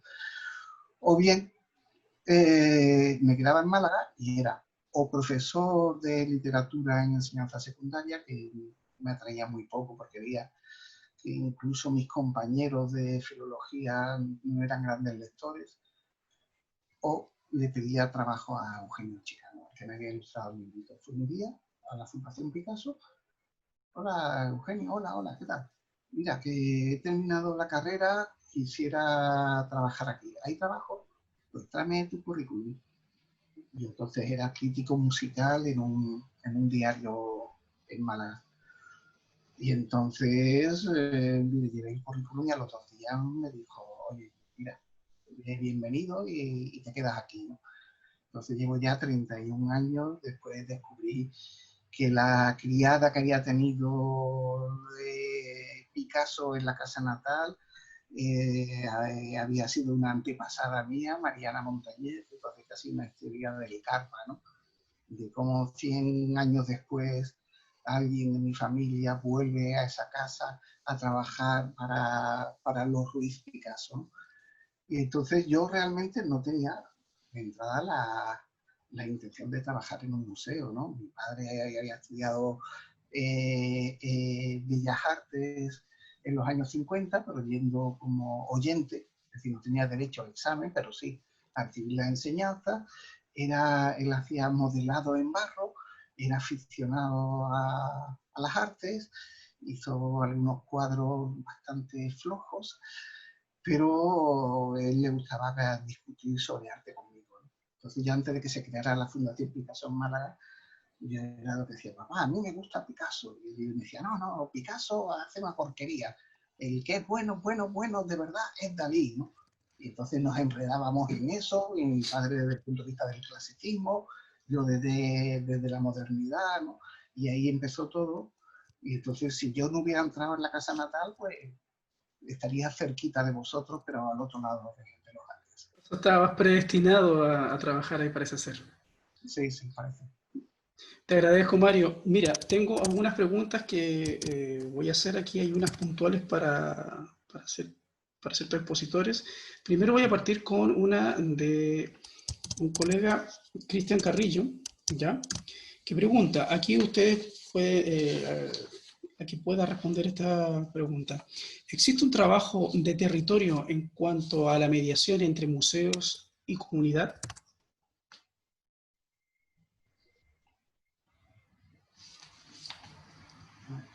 Es una pregunta, Cristian. ¿Perdón? No he entendido del todo la pregunta. Bueno, voy a volver a leerlo. Dice, ¿existe un trabajo de territorio en cuanto a la mediación entre museo y comunidad debe ser algo como qué Sí, vínculos si más queréis, allá del museo con la gente debe ser. Pero era como lo que tú habías comentado antes, todo este tema de las exposiciones que se Hombre, generaban en Pompidou, ¿no? hombre, nosotros es importante hablar de términos económicos. Tenemos una dotación de 10 millones de euros al año. De ellos, 1.100.000 y algo se van al capítulo de universidad, los gastos de personal a pagar, a la plantilla. El resto se va en actividades, en pagar los diversos servicios, ¿no? Nosotros, el núcleo básico de la agencia, que rige los 3 museos, somos 16 personas más un director. Somos funcionarios, es decir, sacamos nuestra plaza por oposición. Un año y algo después de haber entrado yo, salió en la plaza de examen, lo preparé y la gané, ¿no? Entonces, nosotros el 100% de nuestra dotación económica viene de los presupuestos generales de la ciudad. A su vez, también se cuentan con patrocinios que no sé a qué cifra llega, pero son una parte muy pequeña, ¿no? Comparado con esos 10 millones. Hay un canon que se paga a París, un canon que se paga a Francia, en concepto del asesoramiento técnico y del préstamo de las obras. Se hace una búsqueda por internet para sacar las cifras, ¿no? Pero en todo caso es mucho más pequeño por parte de San Petersburgo que por parte de París. Nosotros lo que sí hacemos es que la entrada en la casa natal es muy baja, creo que está en 3 euros incluyendo audioguía. Los domingos por la tarde la visita es gratuita, también es gratuita en el Pompidou y en el Museo Ruso. Y sobre todo tenemos una serie de gratuidades importantes para, por ejemplo, los menores de 16 años entran gratis. Los estudiantes de Historia del Arte y Bellas Artes y Arquitectura también tienen entrada gratis todos los días durante todo el año. Los desempleados también tienen entrada gratuita. Tienen entrada gratuita las personas que han alcanzado ya la edad de jubilación, es decir, en España los 65 años, ¿no? Además, ahora, para intentar compensar la tragedia que nos ha pasado a todos en todo el mundo, pues estamos ofreciendo entrada gratuita durante un año a todos los miembros del cuerpo sanitario, es decir, médicos, enfermeras, personal de hospitales y miembros de los cuerpos y fuerzas de seguridad del Estado. Es decir, policía local, policía nacional, guardia civil, ejército, es decir, todas las que han estado, como se suele decir en términos militares, en primera línea combatiendo contra la enfermedad, ¿no? Además, también para facilitar, porque Carlota ha contado cuánto ha bajado las visitas, ahora tenemos una política que es una campaña que se llama Yo entro por la cara. Es decir, basta con que te hagas una selfie con el celular delante de nuestros museos, lo etiquetas con Yo entro por la cara, te vas al mostrador de entrada, lo enseñas, aquí tengo mi celular, he compartido la foto delante del museo con esto y por lo tanto entro por la cara, se le da entrada gratuita, ¿no? Y entonces, sí, también trabajamos, tenemos también un programa de trabajo con colectivos desfavorecidos, ¿no? Entonces va desde la gente que tiene que viven la pobreza en ámbitos marginales, comunidades terapéuticas de salud mental, ¿no? O sea, todos estos colectivos también, por ejemplo, vamos a dar también charlas y actividades didácticas, incluso a las prisiones, ¿no? Entonces, tenemos esa sensibilidad social, que su aplicación es en el ámbito del territorio de la ciudad. Y yo creo, no sé si esta respuesta sirve como respuesta a la pregunta. Creo que sí. Esperamos que sea justamente lo que mi compañero estaba consultando. Te quiero pasar con Rafael Torres. Él te dice, saluda a Mario. Y justamente ahí te está saludando Rafael. Te voy a pasar el audio para que te haga una consulta directamente. Muchas gracias a ti, José, por la iniciativa, me parece estupenda. Se agradecen todas estas posibilidades de compartir experiencias del momento que estamos viviendo, ¿no? Que ha sido transversal al mundo y no ha respetado ni a Picasso, ni a Monet, ni a Bauriza, ni a Rioja, ni a nadie. Pero hemos salido airosos, creo que la cultura ha estado a la altura de las circunstancias. Y siempre un recuerdo muy cariñoso contigo, Mario, con la Fundación por el trabajo que hicimos hace unos años atrás. Oye, yo te quería preguntar, desde la perspectiva orgánica, ustedes dependen del Ayuntamiento de Barcelona, de Málaga. ¿Ha habido medidas económicas especiales? ¿Se prevé un aporte especial? Porque ya lo narrabas tú, y las bajas tanto de taquilla como de sponsors van a ser considerables y de largo plazo. Entonces, ¿cómo lo tienen previsto para la subsistencia económica de los museos, resguardando primero las condiciones necesarias para los equipos y también para un buen funcionamiento de los museos? Muchas gracias. Gracias a ti, Rafael, por tu cariño y memoria. También quiero aprovechar para rendir homenaje a nuestro amigo y compañero Carlos Lastarria, que también conocí en vuestro museo, un hombre con un sentido del humor muy especial, encantador, con mucha vida, mucho conocimiento y sabiendo cómo compartirlo, y muchos de los aquí presentes habremos sido lectores o amigos de Carlos Lastarria. Pues bien, en respuesta a tu pregunta, Rafael, el ayuntamiento se ha volcado en desbloquear una serie, porque hay un remanente de tesorería que es lo que ha quedado de beneficio de un año para otro, porque el año anterior no se gastó. Esta vez el ayuntamiento ha decidido sacarlo para intentar promover el empleo, para subvencionar los sectores que han quedado más debilitados en la ciudad. Y en este sentido lo que se ha hecho es también considerar a los museos como algo que se pone al servicio de los demás, buscando no que los demás se pongan a nuestro servicio.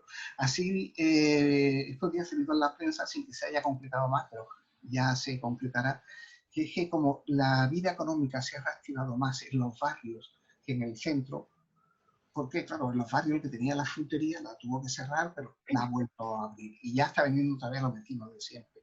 Pero el problema es en la zona de la ciudad, en el centro histórico, donde no hay vecinos apenas. Y entonces el comercio, hay muchas tiendas en el centro que todavía siguen cerradas porque hemos dependido siempre del turismo, ¿no? Málaga, siempre tú sales por la calle, si eres malagueño, la mitad de la gente que ves son turistas, ¿no? Y entonces lo que se va a hacer es hacer que los comercios del centro regalen entradas a nuestros museos a cambio de sus compras, ¿no? Entonces es como un incentivo más, ¿no? Usted, si se va a comprar unos pantalones en la tienda de su barrio, se los compra sin más.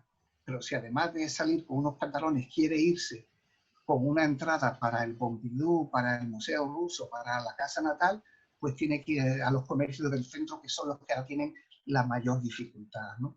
Y yo creo que por ahí va, entre el uso del remanente de tesorería y el regalo de las entradas, es como estamos intentando salir de esta. Te agradezco, Mario, la respuesta. Te quiero hacer otra pregunta acá. Voy a tratar de lo chiquitita que se ve la letra acá. Esto yo creo que podría responder a lo mejor Carlota. Agradezco mucho esta instancia, nos dice Paula Araya, del Museo de Arte Decorativa de Viña del Mar. Me ha encantado escucharlos. Me gustaría saber si se han agrupado como museos en campañas para volver a atraer las visitas hacia sus museos. Además de las acciones en redes, y si a nivel gobierno han recibido apoyo de eso.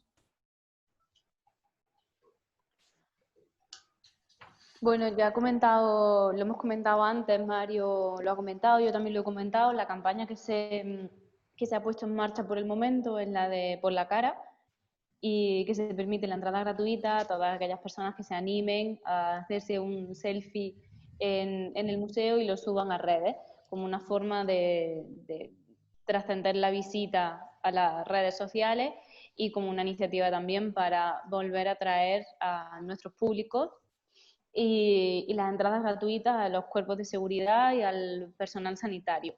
Eso es lo que se está haciendo por el momento, y lo que decía antes de la programación, que ya se va a reactivar en julio y agosto. Toda esa programación siempre es gratuita, toda la programación paralela siempre es gratuita, con lo cual la gratuidad es un incentivo para atraer a la gente y que vuelvan a confiar y a venir. Te agradezco. Estoy aquí viendo otras preguntas, otras consultas. Aquí hay un Paulina Antacli, debe ser para Mario, yo me imagino, ¿cierto? Lo felicito sí, además, por la propuesta. Bueno, Paulina además es amiga personal. Entonces, bueno, voy a leer lo que dice aquí. Ya, lo felicito por la propuesta y encuentro de José Riquelme y equipo. Felicitaciones a Mario, Carlota y Laura por la presentación. El Museo Casa Natal ha convertido en centro educativo esencial, con el Centro de Documentación y Biblioteca, Centro Internacional de Investigación, en el que trabajé 8 años a la distancia, in situ, dice. Y desde Córdoba, Argentina, para mi tesis doctoral.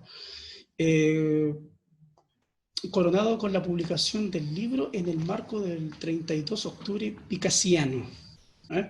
Y aquí nos dice, le consulta a Mario, ¿qué dimensión considera él ha tenido que la casa natal Núcleo, no sé si lo estoy pronunciando bien porque sale escrito así, el Centro Pompidou y Museo Ruso en el contexto cultural español?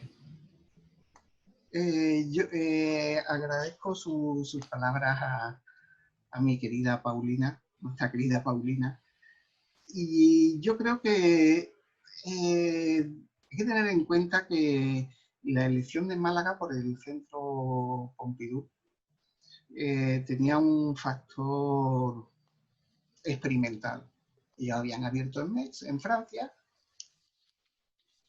podían ir y venir en el cercanías casi a Metz, era algo fácil, casi de andar por casa, está en el mismo país, no a demasiados kilómetros, pero claro, pasar a funcionar en una ciudad turística del sur de España, en el Mediterráneo, donde nació Picasso y que es una ciudad balneario, ¿no?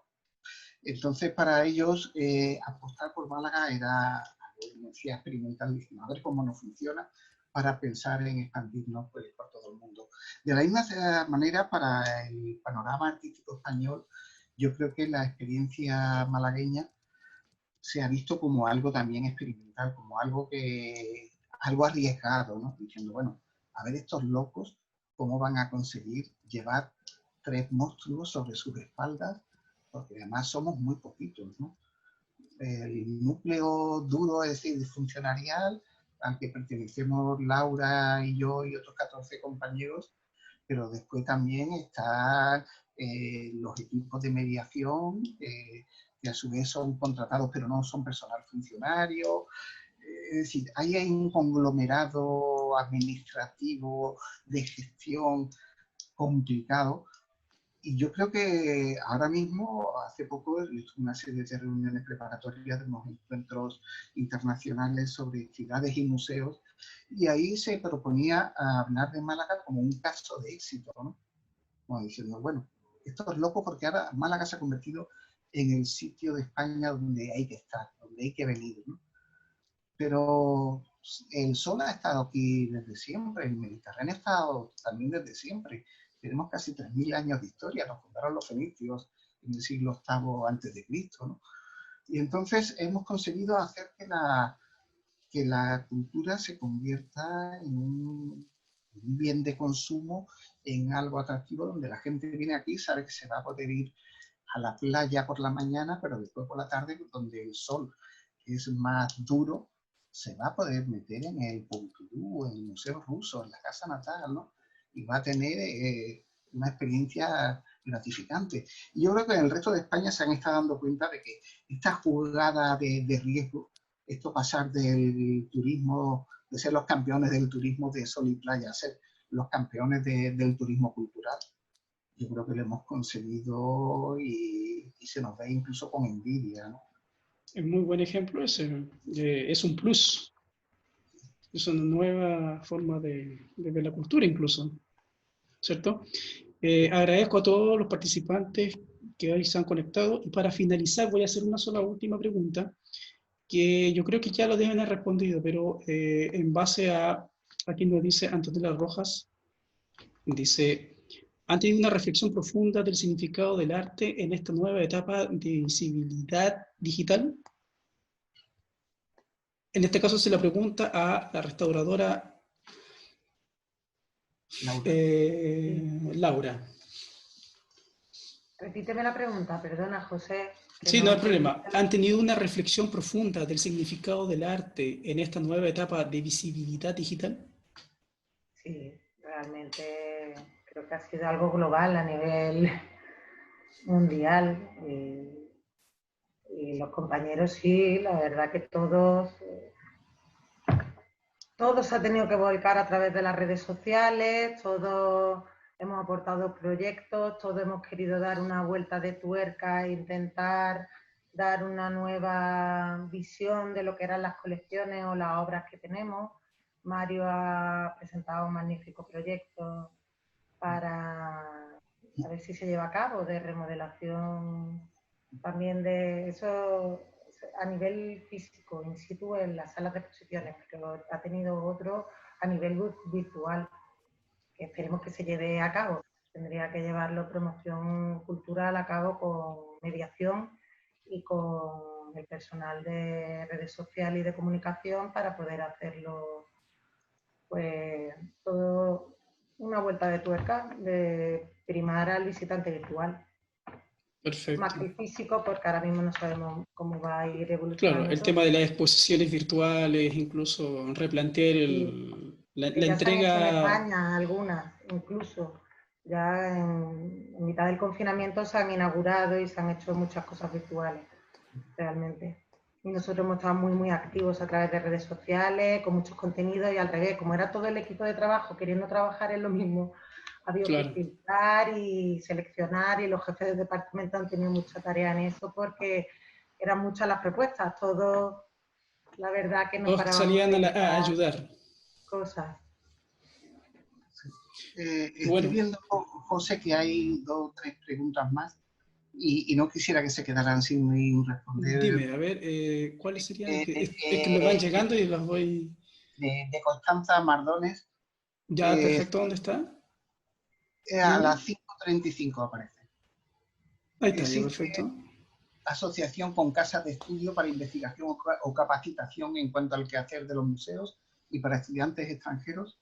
Bueno, pues lo que diría es que de los 3 museos que tenemos, el único que tiene un centro de estudios es la Fundación Picasso, que está especializado en Picasso, pero también con una sección verdaderamente importante sobre arte contemporáneo, es decir, lo que es el universo Centro Pompidou, también con un centro importante, con una colección importante de libros y catálogos sobre arte ruso, eso atañe a la colección del Museo Ruso. Y después lo que sí hacemos es encuentros sobre mediación cultural con especialistas pues de toda España, y por supuesto estamos siempre abiertos también a la participación, ¿no? de extranjeros. Eso quiere decir, por ejemplo, ¿nosotros concedemos becas para formarse con nosotros? No. Nosotros, por ejemplo, lo que hacemos es recibir estudiantes de diversas universidades que son becados por sus universidades para formarse con nosotros, ¿no?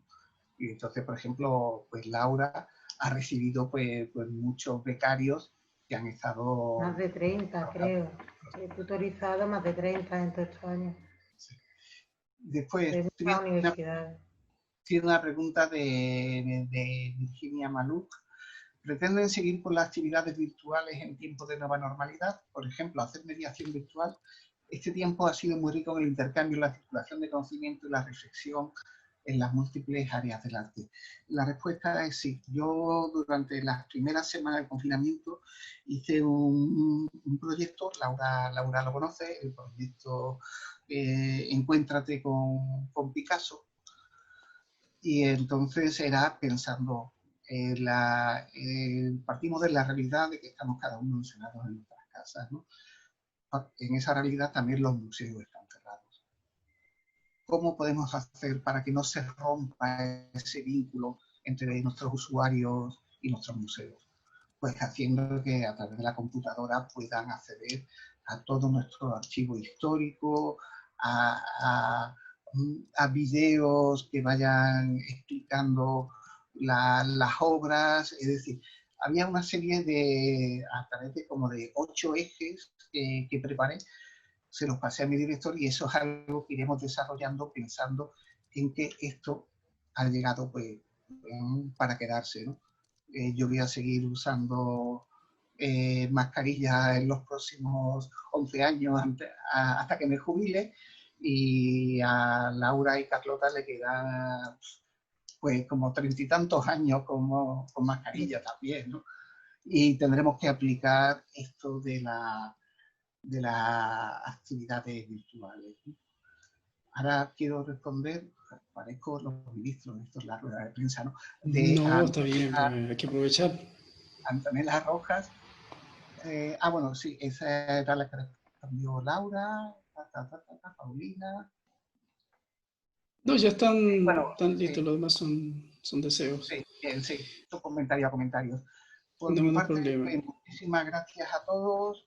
Os quiero decir que las artes no deben rendirse ante la realidad, sino que tenemos que aprender a convivir con esta realidad y reflejarla, ¿no? Por una parte, con personas como Laura, preservando lo que tenemos, nuestros alumnos y profesores que sean artistas, creando para que gente como Carlota y como yo podamos hacer que sirvan para algo y sean apreciadas y compartidas y sirvan para lo que es el arte, simplemente producir emoción y a través de la emoción hacernos mejores. En España, en Chile, en Siria, en Irán y en Estados Unidos ya no sé tanto, porque con el presidente que tienen allí es complicado, pero sí, vamos a salir adelante y tenemos que respetar las normas, la distancia social, las mascarillas, higiene de manos, etcétera, etcétera, etcétera. Muchas veces el poder nos puede parecer que llega a ser tiránico, pero en este caso más vale no jugarnos el tipo. En España llevamos ya demasiados muertos, mucho más que Chile y que Argentina, menos que Estados Unidos, menos que Brasil, casi tantos como Italia, y así que tenemos que seguir adelante, perseverar y no rendirnos. Así gracias. Que muchas gracias por vuestra atención. Muchas gracias a ti, y esto, como tú muy bien dices, esto es una nueva forma de incluso ver el arte. Para el visitante, para el turista, ya no van a ser esas hordas, a lo mejor que me saco la selfie con el cuadro de atrás porque está de moda y no vi nada, ¿eh? Entonces esto también va a hacer repensar un poco también al visitante. Yo le quiero dar las gracias a Mario por esta, como le decía, desinteresada exposición, a Carlota, también porque la gestión que ella cumple como encargada es sumamente importante porque tiene que trabajar con una multiplicidad de personas y que todos funcionen como reloj, por lo que me contaban anteriormente, y por supuesto Laura, que es la que está encargada directamente con las piezas, que tiene que llevar bien el tema, que al final, como sea, eso es lo que se va a ver.